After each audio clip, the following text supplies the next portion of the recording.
How to start getting your finances in order from a mess. Hi everyone. Are your finances a mess? Does it feel like no matter how much you earn, you're always scrambling to make ends meet?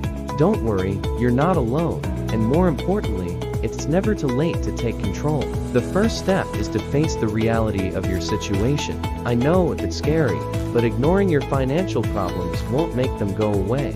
Start by listing all your debts, monthly expenses, and sources of income. Be honest and thorough. This step is about creating clarity, not judgment. Once you see the big picture, you can start to make a plan. Step 2. Create a budget. A budget is your financial roadmap.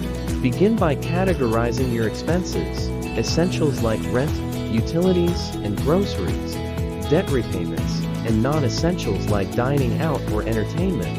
Use the 50-30-20 rule as a guideline. 50% for essentials, 30% for wants, 20% for savings and debt repayment. You may need to adjust these percentages if your debt is significant, but having a structure will help you regain control. Step 3. Build an emergency fund.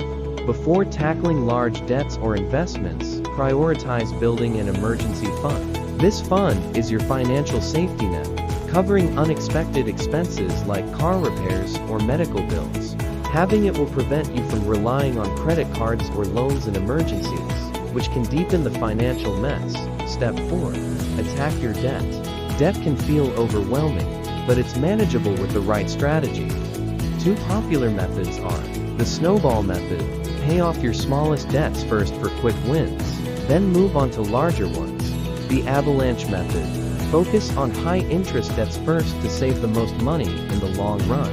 Choose the method that motivates you and stick with it. Don't forget to make at least the minimum payments on all debts to avoid penalties. Step 5.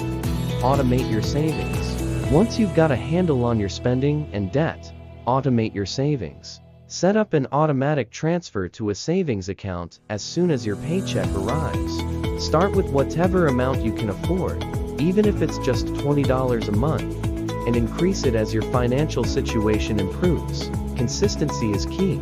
Step 6. Educate yourself. Financial literacy is the foundation of long-term success. Read personal finance books, listen to podcasts, or follow credible financial experts online. Knowledge empowers you to make better decisions and avoid common pitfalls. Getting your finances in order is a journey, not a quick fix. Start small, stay consistent, and remember that every step you take brings you closer to financial stability and freedom. If you found this helpful, share it with someone who might need it, and let me know in the comments how you're taking control of your finances. You've got this.